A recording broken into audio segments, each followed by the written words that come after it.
السلام عليكم ورحمة الله.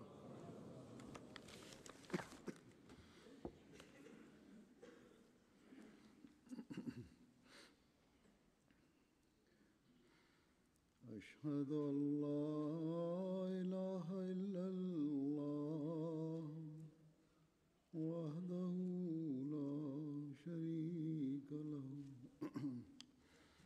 وأشهد أن محمدا عبده ورسوله أما بعد فأعوذ بالله من الشيطان الرجيم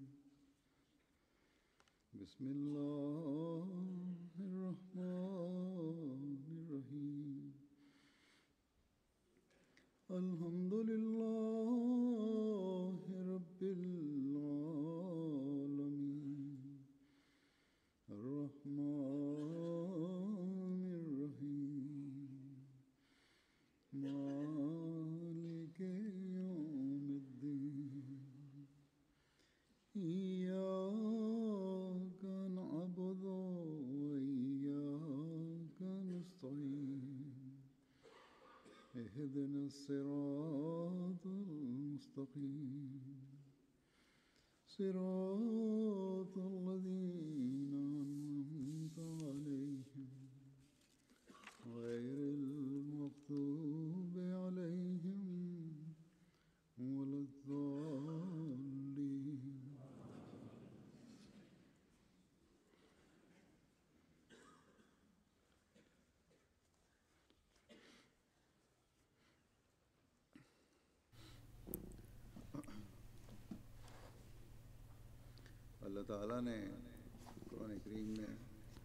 Allah, dans le Saint-Coran, nous a donné des commandements. Il incombe à la Jamaat des croyants que de s'en souvenir, que de s'en rappeler et de rappeler aux autres ces commandements. Ceux qui sont responsables de ces rappels doivent faire ces rappels aux autres. Comme je l'ai dit, il est important de rappeler aux autres ces commandements et d'aucuns sont responsables de faire ces rappels. Cela nous concerne tous. Cela concerne les missionnaires, cela concerne aussi les responsables de la communauté. Par la grâce de Dieu, au sein de la Jamaat, il y a en sus d'une organisation centrale, il y a des organisations auxiliaires.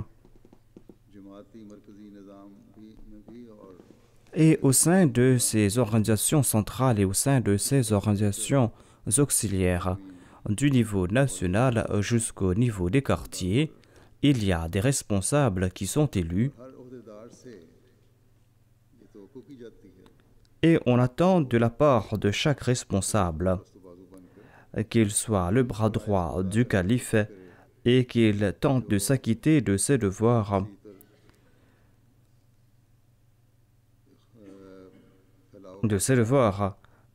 qui incombent au califat.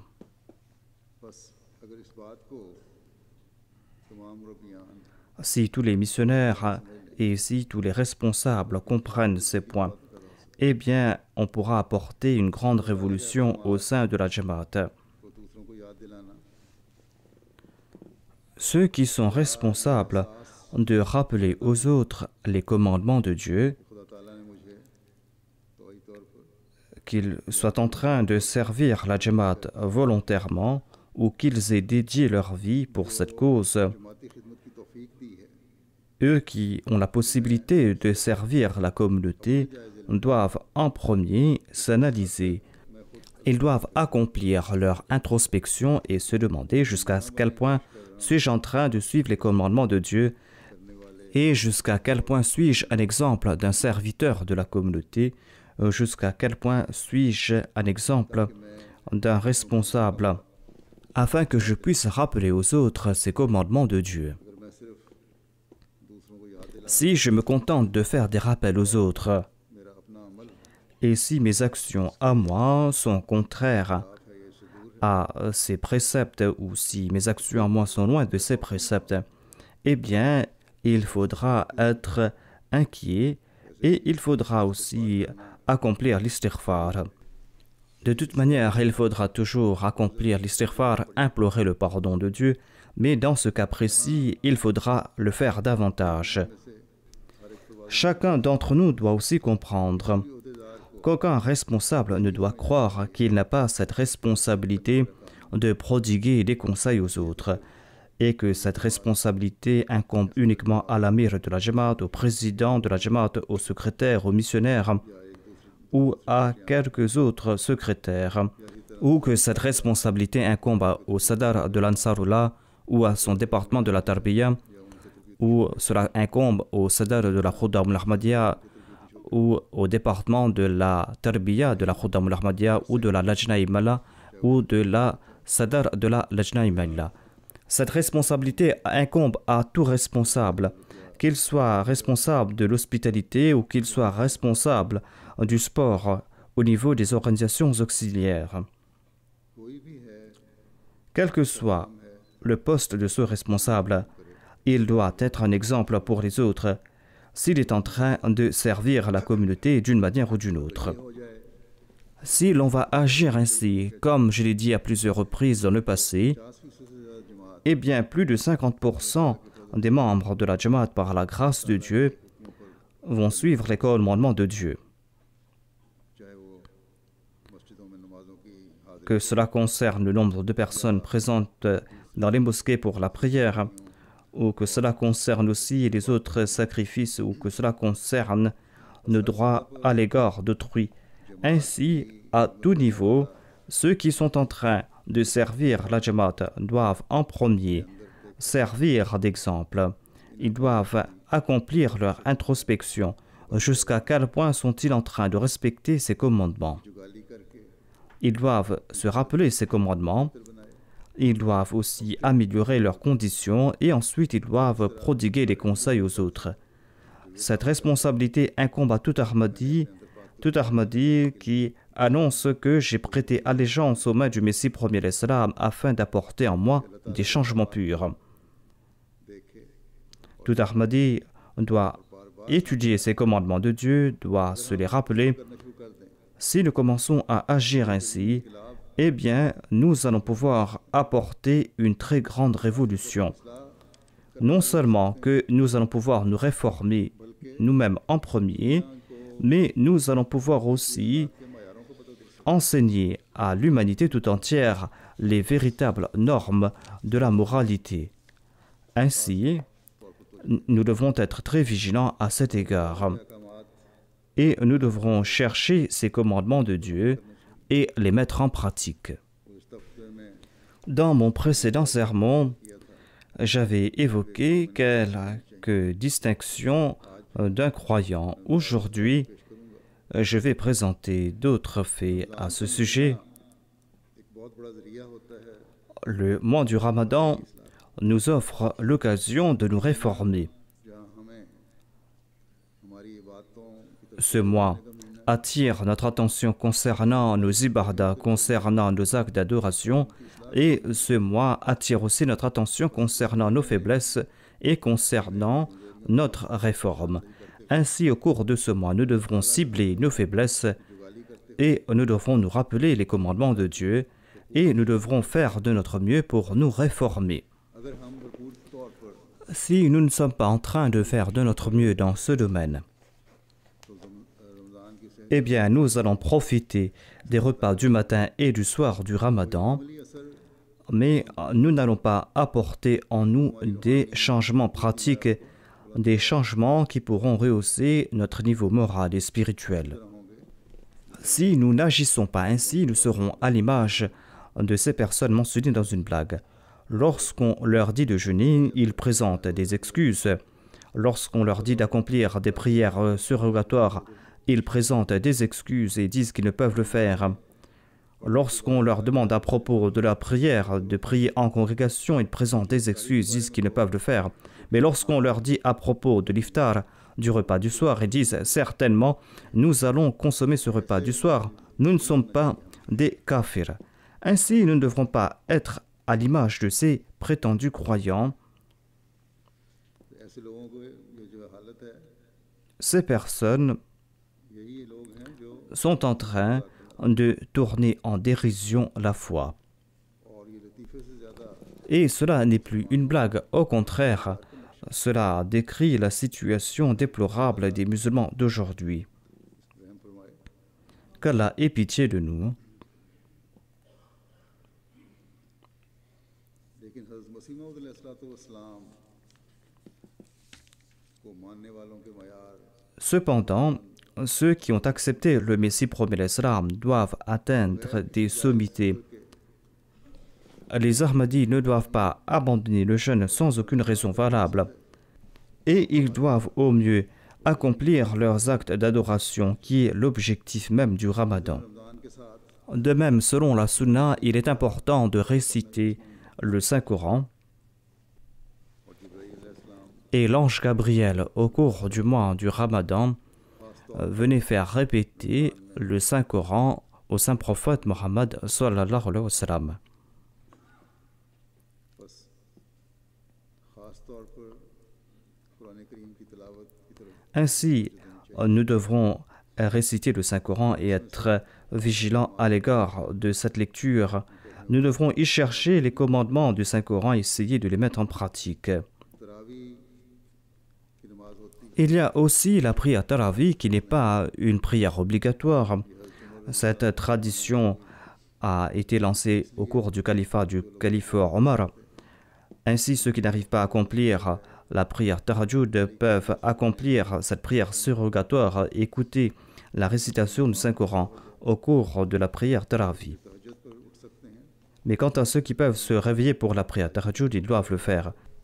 Certes, on a très peu de temps ici en été pour la prière Tahajjud, mais on doit quand même le faire. Ou toute personne qui va se réveiller pour jeûner doit se réveiller en avance et accomplir ses prières nawafil au lieu de parler de tout et de rien. तरावी रोज़े के साथ कोई लाज़मी Accomplir la prière Tarawih n'est pas une condition obligatoire du jeûne. वो लाज़मी Et la prière Tahajjud n'est pas une condition obligatoire du jeûne. C'est une prière nawafil, mais en tout cas, on doit tenter de le faire. Le croyant est encouragé à accomplir la prière Tahajjud même durant les jours ordinaires. Je présente ici ces explications car quelqu'un m'avait posé cette question, à savoir si pour jeûner, on doit obligatoirement accomplir 8 rakats de Tarawih. ये वादे कर दूं कि तहज्जुद या तरावी रोज़े की La prière Tahajjud ou la prière Tarawih ne sont pas des conditions obligatoires pour le jeûne. Ce sont des actes d'adoration. Il faut accomplir ces actes nawafil. Mais la chose essentielle, c'est de réciter le Saint-Coran. La lecture du Saint-Coran au cours du Ramadan était une pratique du Saint-Prophète Mohammed paix soit sur lui. Ainsi, tout un chacun doit faire de son mieux de lire le Saint-Coran au cours du mois du Ramadan. De toute manière, les actes d'adoration, la prière est une obligation sur tout croyant.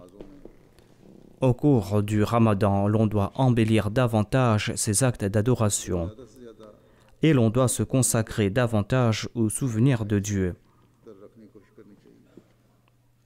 बस इस माहौल में ये कोशिश करनी चाहिए Ainsi, dans cette atmosphère particulière du Ramadan, l'on doit हमारे अंदर नमाजों apporter en soi des changements. S'il y avait des lacunes dans nos prières, dans nos actes d'adoration, eh bien, il faudra नीयत से तो जो se débarrasser de ces lacunes इस अहम हुक्म को हमने बाकायदा avec l'intention de faire de ce commandement de Dieu une partie intégrante de notre vie. हुक्म को अपने ऊपर लागू करना। On ne doit pas se contenter de suivre ce commandement de Dieu uniquement au cours du Ramadan. यही खास मखसूस हुक्म नहीं है। Ce commandement n'est pas limité au mois du Ramadan. Il incombe aux croyants de suivre ce commandement. C'est un commandement qui incombe aux croyants durant toute sa vie. Ainsi, nous devons comprendre que la prière, la salat et l'ibada sont des commandements fondamentaux de Dieu. अक्सर को La plupart d'entre nous aujourd'hui consacrent son attention à l'adoration de Dieu parce que le mois du Ramadan est un mois de bénédiction. की कबूलियत का c'est un mois où les prières sont exaucées.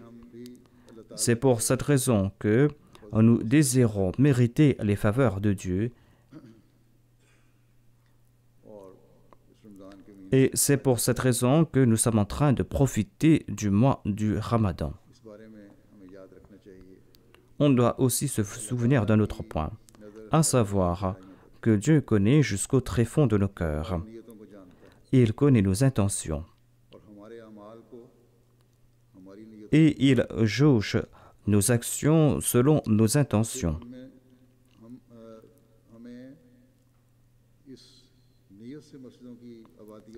Ainsi, nous devrons remplir nos mosquées, nous devrons accomplir l'ibarda avec l'intention d'acquérir la taqwa.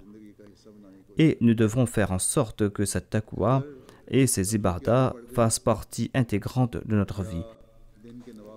Si nous avons eu l'habitude d'accomplir la prière tahajjud ou d'autres prières nawafil durant la journée, eh bien, nous devrons faire en sorte que ces habitudes fassent partie intégrante de notre vie, que ces habitudes soient permanentes. Allah déclare dans le Saint-Coran: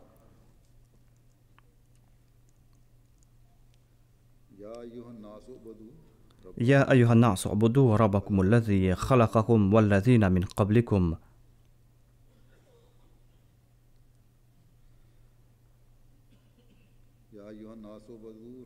Ya ayyuhan nas u'budu rabbakum alladhi khalaqakum walladhina min qablikum la'allakum tattaqun. Ô homme, adorez Dieu qui vous a créé et qui a créé aussi vos devanciers, afin que vous puissiez acquérir la taqwa. Le Messie premier alayhi salam a déclaré à ce sujet: Ô homme, adorez Dieu, celui qui vous a créé. C'est lui qui mérite adoration parce qu'il vous a créé. C'est-à-dire, c'est lui qui est vivant et vous devrez vous tourner vers lui. Ainsi, l'honnêteté signifie que l'on doit établir cette relation particulière avec Dieu et que l'on doit considérer insignifiante toute autre chose. Du point de vue de notre savoir et de nos croyances, nous savons tous que Dieu est celui qui nous a créés. C'est Dieu qui vivra pour toujours. C'est lui qui est le Dieu vivant. Il exauce les prières et on doit éprouver de l'amour pour ce Dieu. Mais en dépit de cela, la plupart d'entre nous n'avons pas établi cette relation particulière avec Dieu, cette relation qu'il est important d'établir. Cette relation avec Dieu qui doit rendre insignifiante toute autre relation. En profitant de l'atmosphère particulière du Ramadan, on commence à faire des efforts en ce sens. Mais ensuite, après le Ramadan, la plupart d'entre nous commencent à reculer et nous n'arrivons pas à avancer davantage dans la direction de cette relation. Ainsi, nous devrons prouver par nos actions que toute chose hormis Dieu est insignifiante. Et pour cela, nous devrons faire naître la taqwa dans notre cœur. Allah, dans ce verset, nous recommande de l'adorer parce que grâce à l'adoration de Dieu, nous allons acquérir la taqwa. Le but de l'adoration n'est pas uniquement de reconnaître Dieu. Le but de l'adoration, c'est de faire naître la taqwa en soi et c'est d'atteindre les sommités de la spiritualité. Le but de l'adoration, c'est de connaître les attributs de Dieu. Et lorsqu'on va connaître ces attributs divins, c'est là que toute autre chose, hormis Dieu, sera insignifiante. C'est là que toute autre chose, à part Dieu, n'aura aucune importance. À titre d'exemple, Allah déclare dans ce verset que vous devrez adorer votre Rabb. Rabb est un attribut de Dieu. le Rab est celui qui crée, celui qui pourvoit aux besoins de sa créature et qui fait progresser sa créature. बस यहाँ जब अल्लाह ताला ने फरमाया Ici, Allah a déclaré कि इबादत करो, que vous devrez adorer votre Rab. फरमाया कि तुम्हारी हर किस्म की Il a déclaré दिल की तरक्कियात que vos progrès futurs sont liés avec votre Rab. और जब तुम खास होकर Et lorsque रब की इबादत कर रहे हो vous allez vous contenter d'adorer votre Seigneur, रबूबियत की eh bien, d'une part, अमूमी फैज़ से vous allez profiter मादी पर des faveurs matérielles qui découlent de l'attribut de la Raboubiya. D'autre part, le Rab va vous faire avancer spirituellement. Il va pourvoir à vos besoins spirituels. रूहानी हालत में तरक्की Ainsi, c'est là un conseil qui nous est prodigué. Si nous ne sommes pas en train de progresser spirituellement, cela veut tout simplement dire que nous ne sommes pas en train d'accomplir nos actes d'adoration comme nous devrions le faire. रूहानी परवरिश के Et conséquemment, nous ne sommes pas en train de profiter de ces faveurs spirituelles qui viennent de notre Rab. Si nous sommes en train d'adorer notre Rab comme il se doit, रूहानी लिहाज से फैज़ पाएंगे si nous allons profiter de ces faveurs spirituelles, de cet attribut de Rab, eh bien nous allons progresser dans la taqwa. Et quand nous allons progresser dans la taqwa, eh bien nos ibadas ne seront pas limités qu'au Ramadan. सारी उम्र पर Muhit Au contraire, ces ibadas vont couvrir notre vie entière. हमें अपनी इबादतों की तरफ Ainsi, nous devrons nous consacrer davantage à l'adoration de Dieu en étant animés de ses sentiments. असल बात Le Messie premier l'Islam a déclaré: पैदा करने की le but premier de la création de l'homme, c'est l'adoration de Dieu. यही है फरमाया जैसे दूसरी जगह फरमाया है Tout comme il est dit dans un verset: وَمَا خَلَقْتُ الْجِنَّ وَالْإِنسَ إِلَّا لِيَعْبُدُونَ. यानी इबादत असल में L'ibada signifie que l'homme doit se débarrasser de toute perversion et aplanir le champ de son cœur, à l'instar du jardinier qui prépare sa terre avant de l'ensemencer. बस किस कदर ज़रूरत है Ensuite, le Messie premier l'Islam déclare: vous devez comprendre que Dieu vous a créé afin que vous lui rendiez culte उसके लिए बन जाओ et afin que vous apparteniez à Dieu. सूद बिज़ात ना हो Le monde ne doit pas être votre objectif. मैं इसलिए बार बार Le Messie premier l'Islam déclare que je suis en train de répéter cela parce que, selon moi, ये इंसान आया है l'homme a été créé pour cet objectif इससे वो दूर पड़ा हुआ है et l'homme s'est éloigné de cet objectif. Ainsi, il est très important d'être vigilant à cet égard. बाज़ कारकुनान Je reçois des complaintes concernant certains responsables et certains travailleurs de la communauté qui sont négligents concernant leurs prières, qui ne viennent pas à la mosquée. Il y a d'aucuns qui ne prient même pas à la maison et leurs épouses font des plaintes à ce sujet. Lorsque j'entends tout cela, je suis fort embarrassé. Ainsi, il est important d'analyser nos ibadas. इसके बगैर तकवा हासिल नहीं हो सकता Sans cela, l'on ne pourra acquérir la taqwa. Et tant que l'on n'acquiert pas la taqwa, l'on ne va pas s'acquitter de ses devoirs envers Dieu et l'on ne va pas s'acquitter de ses devoirs envers autrui कोई कारआमद वजूद बन सकता et l'on ne va pas non plus pouvoir servir la communauté et nos œuvres ne seront pas non plus bénites. हर वक्त होशियार रहे Ainsi, il est important d'être toujours vigilant à cet égard. Il est important de surveiller ces actes d'adoration, de les protéger, afin que nous puissions profiter des faveurs de Dieu et afin que nous puissions aussi progresser spirituellement. कि Ensuite, Allah déclare dans un autre verset: या Ya अय्युहल्लज़ीना ayyuhalladhina amanu तख़ूनुल्लाह la takhunullaha wa rasula वतख़ूनु wa takhunu amanatikum wa antum ta'lamun.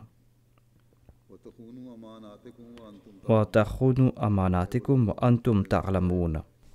Ô vous qui croyez, ne trahissez pas Allah et son messager, sinon vous allez trahir les charges qui vous ont été confiées जबकि तुम इस et vous serez pleinement au courant de cette trahison. बस ये बहुत तवज्जो तलब और अहम हुक्म C'est un commandement qui mérite notre attention. La trahison ne concerne pas uniquement des tâches importantes, des œuvres importantes. Cela concerne des tâches qui sont moins importantes, des tâches ordinaires jusqu'aux tâches qui sont très importantes. Le Messie premier l'Islam est venu fonder une jamaat de personnes pures et dans les 10 conditions de la bayra, il a évoqué la malhonnêteté et la trahison. Il nous a demandé de promettre dans la deuxième condition d'éviter la malhonnêteté ou la trahison. Tout péché, grand ou petit, est un péché. Cependant, il y a certains péchés qui donnent naissance à d'autres péchés, à d'autres maux. Et la malhonnêteté est un de ces péchés. Allah déclare que celui qui a l'habitude d'être malhonnête, eh bien, va trahir les charges et les responsabilités qui lui ont été confiées. Allah déclare que le malhonnête ne s'acquitte pas de ses devoirs envers Dieu et envers son prophète, et il ne va pas non plus s'acquitter de ses devoirs envers autrui. Un homme malhonnête pourra dire que moi je prie 5 fois par jour, que j'adore Dieu. Mais tout comme il a été dit auparavant, le but de l'acte d'adoration, c'est de faire naître la taqwa. Et la taqwa signifie que l'on doit faire naître à l'amour de Dieu en soi et craindre Dieu. Et l'on doit s'acquitter de ses devoirs envers les hommes en craignant Dieu et en éprouvant cet amour pour Dieu. Celui qui trahit ses charges s'éloigne de la taqwa.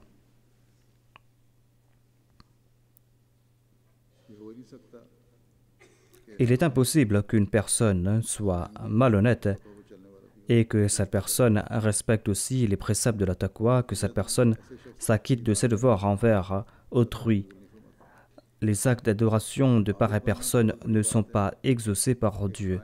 Loin d'être un véritable adorateur de Dieu, un malhonnête ne peut être considéré comme un croyant.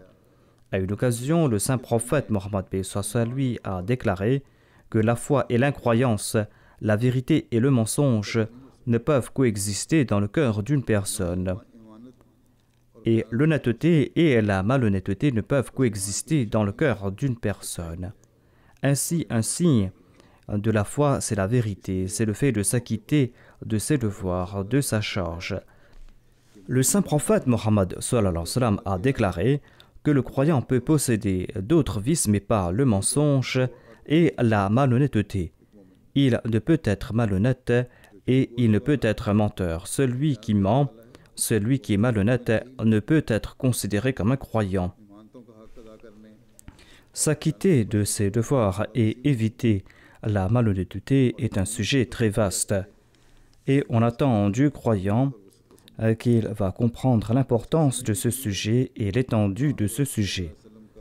Et pour comprendre ce sujet, il y a cette directive du saint prophète Mohammed lui qui nous éclaire. Le saint prophète Mohammed a déclaré que le musulman respecte ces 3 conditions. Tout d'abord, il est sincère dans son intention à servir la cause de Dieu. Deuxièmement, il souhaite le bonheur de tout musulman. Et troisièmement, il ne se sépare pas de la jamaat. Ici, on trouve mention de ses devoirs envers Dieu, envers les hommes, et on trouve mention aussi de la fidélité à l'égard de la jamaat. En ce qui concerne nos devoirs à l'égard de Dieu, il y a ces actes d'adoration ainsi que toutes ces responsabilités qui incombent à ceux qui sont là pour servir la cause de Dieu. Cela concerne les charges qui ont été confiées aux responsables. Si tout responsable de la communauté examine sa situation, si toute personne qui sert la communauté analyse ses œuvres, si tout en craignant Dieu, il accomplit cette analyse, eh bien, il pourra en tirer la conclusion juste. Jusqu'à quel point est-il en train de s'acquitter de ses devoirs? Jusqu'à quel point est-il en train d'assumer ses responsabilités qui lui ont été confiées? Ensuite, le prophète d'Allah a aussi déclaré que si vous ne vous acquittez pas de vos devoirs envers vos frères, eh bien ce sera de la malhonnêteté de votre part. si vous êtes en train de nuire aux autres par vos mains et vos langues, eh bien, हमारी जो जिम्मेदारी है si vous n'êtes pas en train de vous acquitter de vos responsabilités en tant que musulman, अदा करके eh bien, vous serez coupable de malhonnêteté, de trahison. आयत में ध्यान Dans un autre hadith, le saint prophète Mohammed paix soit sur lui a déclaré que le musulman ne nuit pas aux autres par sa langue, par ses mains. Ainsi donc, il incombe aux musulmans de s'acquitter de ce devoir envers autrui. C'est là une obligation qui lui a été confiée. Et s'il ne s'acquitte pas de ce devoir, il sera considéré comme un traître, comme un malhonnête. Et pour un Ahmadi, il y a aussi le respect de la Nidam Jamaat et le respect de sa baïra, de son serment d'allégeance. Tout Ahmadi fait la promesse lors de ses réunions qu'il va respecter la Nidam Jamaat. एक इमानत है और इसका Ce serment est une charge et il faudra s'en acquitter. आयतों के साथ Il faudra user de toutes ses aptitudes pour respecter cette promesse. On promet aussi d'obéir au califat et de s'attacher au califat. के हक अदा करने में ये भी याद रखना चाहिए Concernant le respect de ses charges ou de ses responsabilités, sachez aussi que cela concerne l'union maritale. Lorsque un jeune homme et une jeune femme se marient, eh bien, ils ont des devoirs les uns envers les autres. और उन हुकूक की अदायगी एक इमानत है S'acquitter de ces devoirs est une charge, est une responsabilité.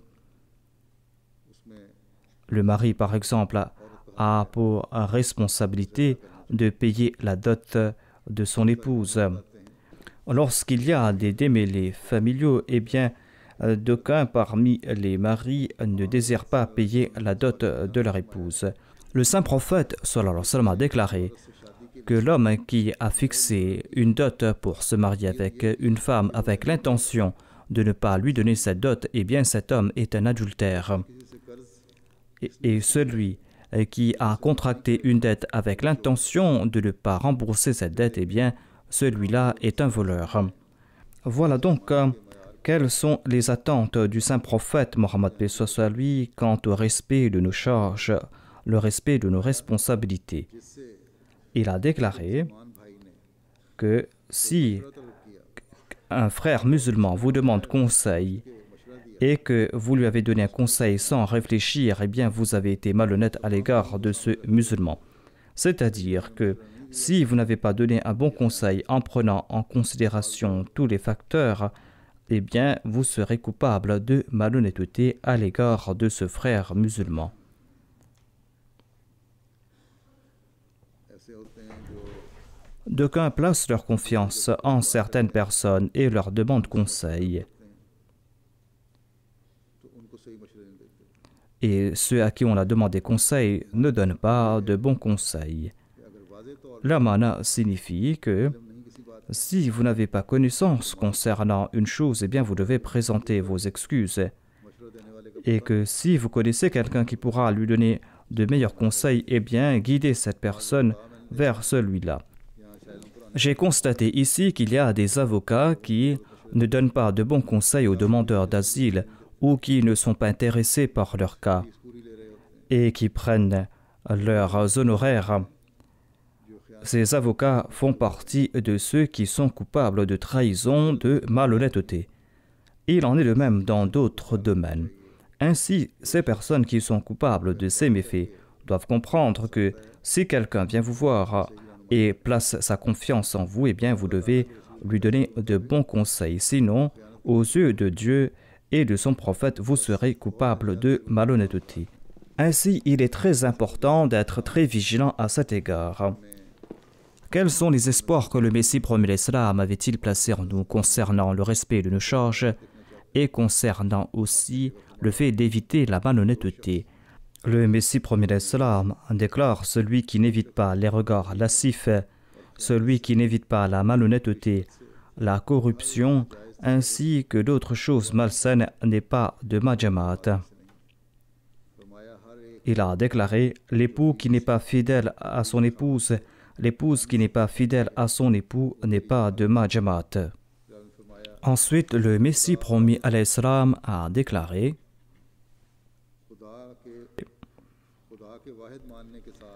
en acceptant l'unicité de Dieu, il ne faut point nuire aux intérêts de sa création. Celui qui lèse les droits de son frère, celui qui est malhonnête à l'égard de son frère, n'accepte pas la déclaration La ilaha illallah. Ensuite, le Messie promis l'Islam déclare: Dieu dans le Saint-Coran qualifie la taqwa en 2 vêtements dans le Saint-Coran. Libas taqwa est un terme du Saint-Coran. Cela indique que la beauté spirituelle est tributaire de la taqwa. La taqwa signifie que l'homme doit s'évertuer à respecter toutes ses charges et tous ses engagements spirituels qui le lient à Dieu, et il doit en faire de même concernant les charges et les engagements qui le lient avec la création de Dieu. Il doit s'appliquer à honorer les exigences les plus subtiles de ses engagements. Ainsi, l'on doit chercher ces aspects subtils de ses engagements et les mettre en pratique. C'est ainsi que l'on va respecter ses engagements. Et nous devrons faire des efforts en ce sens. Tous les devoirs qui nous incombent sont des charges. Toutes nos obligations sont des charges qui nous ont été confiées. Et nous devrons nous acquitter de ces charges. Il est important de s'acquitter de ces charges si nous désirons mériter les faveurs de Dieu. Chacun doit réfléchir à ce propos. Ensuite, il y a un autre commandement de Dieu que je désire présenter aujourd'hui, un commandement de Dieu qui est là pour embellir davantage la société. Allah déclare dans le Saint-Coran: Alladhina yunfiquna fis sarra'i wad dharra'i wal kadhimina al-ghayza wal 'afina 'anil nas wallahu yuhibbul muhsinin. C'est-à-dire ceux qui dépensent dans l'aisance comme dans le dénuement, ceux qui réfrènent leur colère et ceux qui pardonnent aux autres, et Allah aime ceux qui font le bien.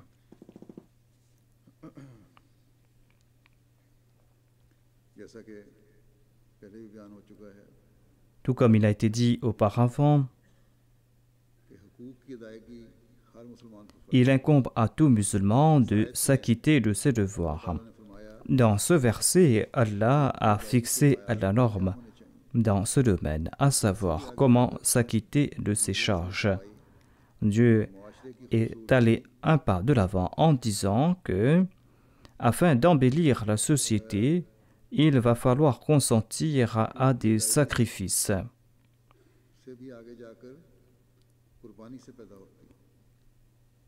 Il ne faut point se limiter à ses devoirs. Il faut s'acquitter de ses devoirs, mais il faut aussi consentir à des sacrifices. Si dans une société donnée, chacun est en train de s'acquitter de ses devoirs, et si tout le monde est en train de consentir à des sacrifices afin de s'acquitter de ses devoirs, eh bien, cette société va nous présenter une société qui ressemble au paradis. Nous voyons cela dans la vie des compagnons du saint prophète Mohammed lui, à propos de qui Allah a déclaré: وَيُؤْثِرُونَ عَلَىٰ أَنفُسِهِمْ وَلَوْ كَانَ بِهِمْ خَصَاصَةٌ. C'est-à-dire, en dépit de leur dénuement, ils préféraient les autres à leur personne. Lorsqu'on sera animé de ces sentiments, lorsque l'on va agir en ce sens, c'est là que l'on va faire naître cet esprit de sacrifice. C'est là que l'on va pouvoir contrôler ses émotions, c'est là que l'on va désirer le bien pour autrui, c'est là que l'on va traiter avec bienveillance autrui. Et l'exemple le plus parfait, nous la voyons en la personne du saint prophète Mohammed lui.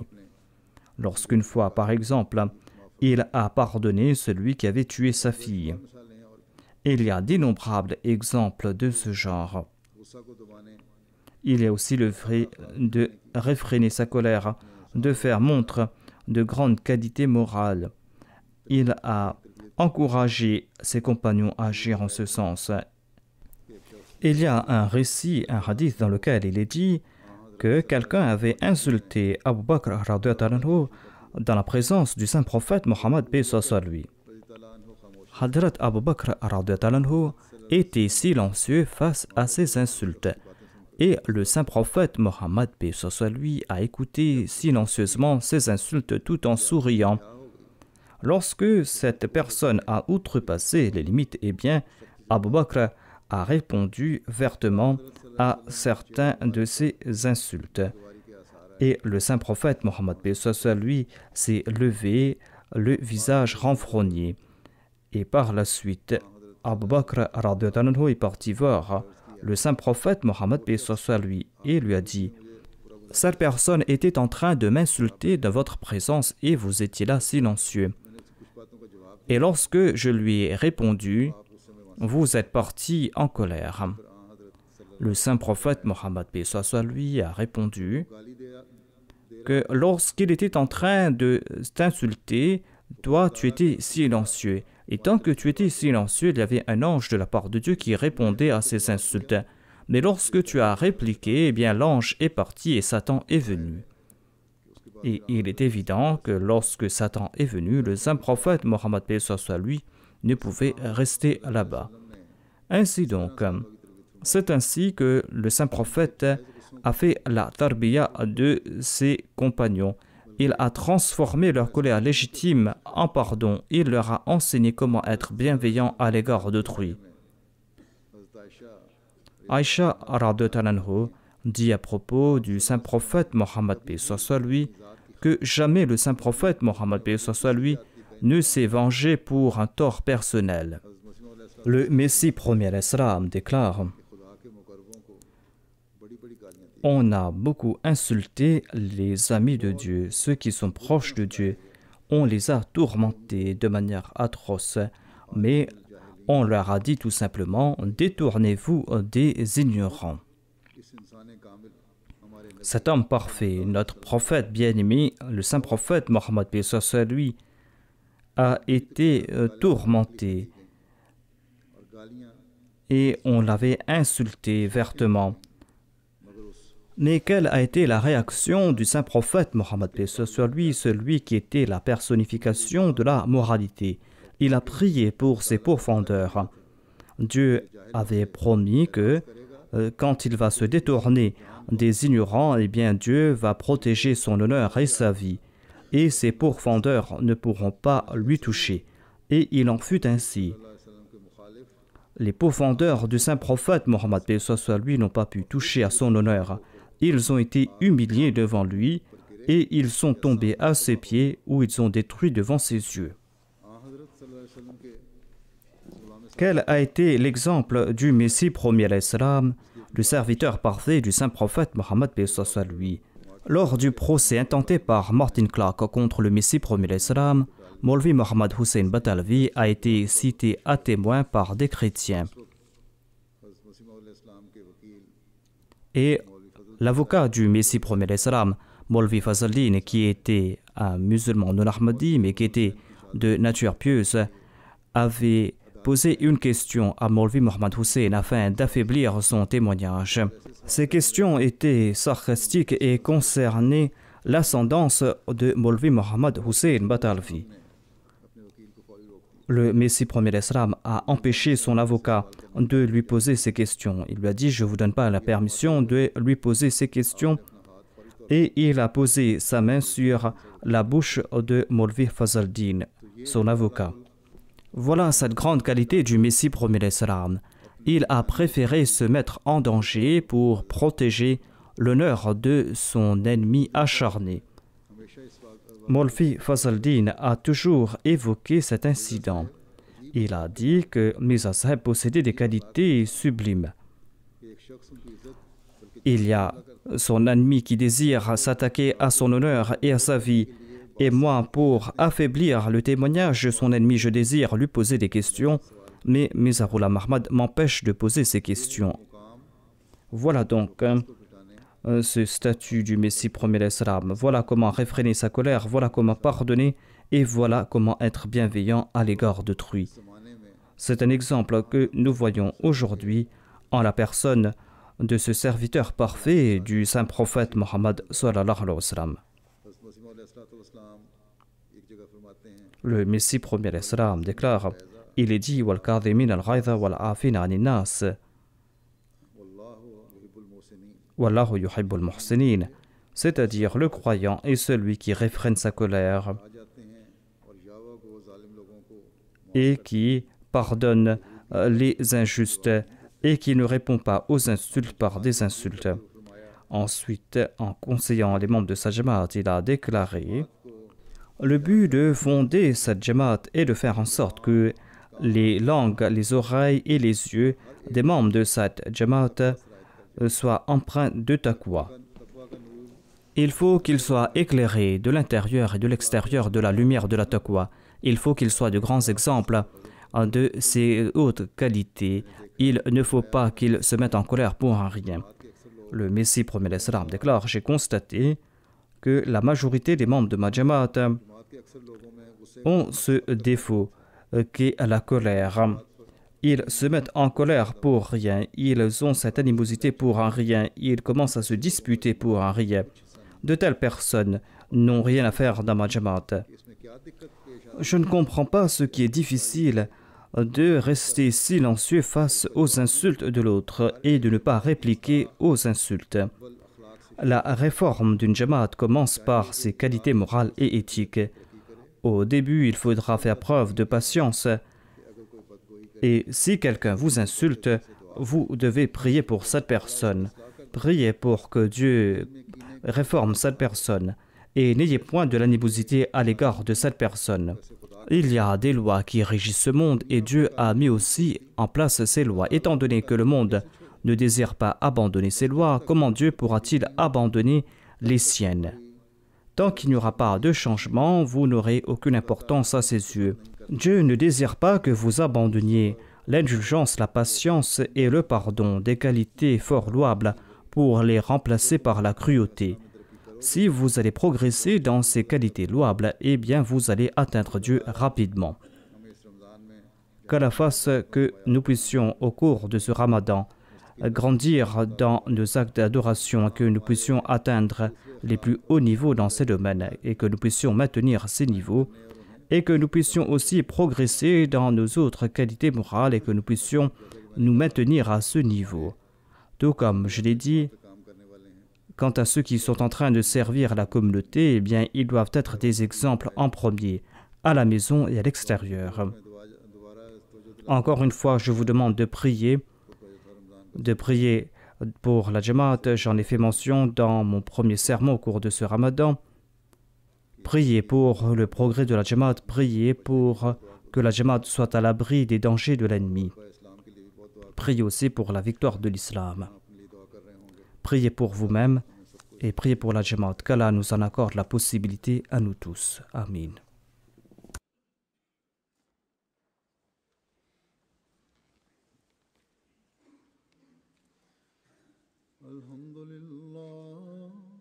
Alhamdulillah, nahmaduhu wa nasta'inuhu wa nastaghfiruhu wa nu'minu bihi wa natawakkalu alayhi wa na'udhu billahi min shururi anfusina wa min sayyiati a'malina. Man yahdihillahu fala mudilla lahu ومن يضلله فلا هادي له ونشهد أن لا إله إلا الله ونشهد أن محمدا عبده ورسوله عباد الله رحمكم الله إن الله يأمر بالعدل والإحسان وإيتاء ذي القربى وينهى عن الفحشاء والمنكر والبغي يعظكم لعلكم تذكرون اذكروا الله يذكركم وادعوه يستجب لكم ولذكر الله أكبر.